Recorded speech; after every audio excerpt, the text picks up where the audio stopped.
Eliana always appeared to everyone as a strong, calm, and faithful woman. No one knew that every night, when the door closed and she was alone in the darkness, she was fighting a battle she had never dared to tell anyone about. It was a sinful habit that had held her captive for years. Every morning, Eliana prayed and begged God to set her free. But every night, she fell again. Over and over. And after every fall, all that remained was shame, guilt, and despair.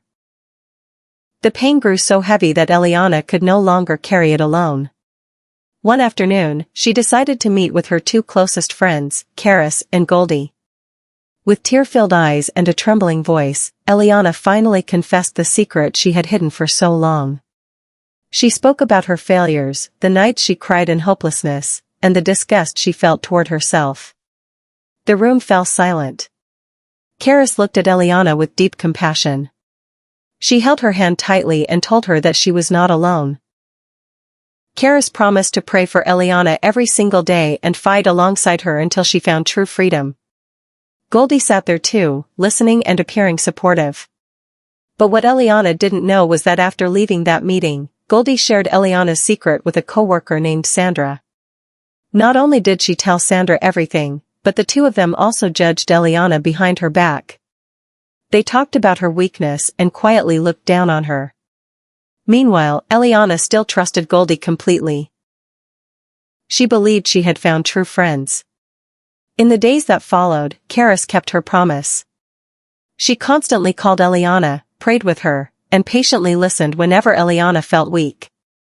Through their conversations, Karis began to realize that the problem wasn't only Eliana's lack of willpower. The real root was also in what she consumed every day. Eliana's phone was filled with content, videos, music, and images that were silently feeding temptation in her mind. Karis said something that stopped Eliana in her tracks. "You cannot keep watering a tree while asking God to make it die." Those words hit Eliana deeply. For the first time, she realized that if she truly wanted victory, prayer alone was not enough. She had to cut off the very things feeding the sin inside her. A few days later, the three women attended a church service together. That day, Pastor Duke preached about secret sin and judgment. He said there were people who prayed daily for deliverance from sin, yet continued feeding the very thing keeping them in chains. Then he spoke about another kind of person. Those who receive someone's painful confession, but instead of taking it to the altar in prayer, they take it to the office, to group chats, and to private conversations filled with gossip and judgment. Every word pierced Goldie's heart like a knife. Her face froze. Her heart raced. Every sentence felt as though the pastor was exposing her true self in front of everyone. For the first time, Goldie saw the hypocrisy inside her. She realized she had betrayed a friend who was already hurting. Worse than that, she had pretended to care while secretly operating from pride and judgment. That night, Goldie couldn't sleep. The weight of guilt crushed her until she broke down in tears. Finally, she decided to go see Eliana. With a trembling voice, Goldie confessed everything.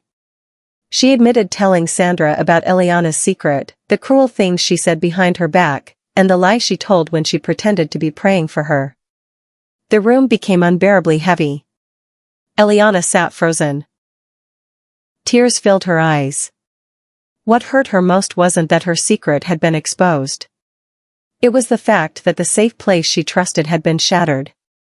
Goldie cried uncontrollably and begged for forgiveness. She didn't make excuses. She simply admitted she was completely wrong. After a long silence, Eliana looked at Goldie, tears running down her face. Then she said something Goldie never expected to hear. Eliana told her that she forgave her. Not because the wound was small, but because she understood grace. She understood what it meant to live by mercy every single day. That night, Eliana, Karis, and Goldie sat together once again. 3 women. 3 different battles. But all kneeling in honest prayer. There was no more hiding. No more judgment. Only truth, repentance, and mercy. Eliana understood that her battle was not over. But this time everything was different. she was no longer fighting alone. And more importantly, she had learned a powerful truth. Freedom doesn't come from praying for deliverance alone, it also comes from cutting off the very roots that keep feeding the chains.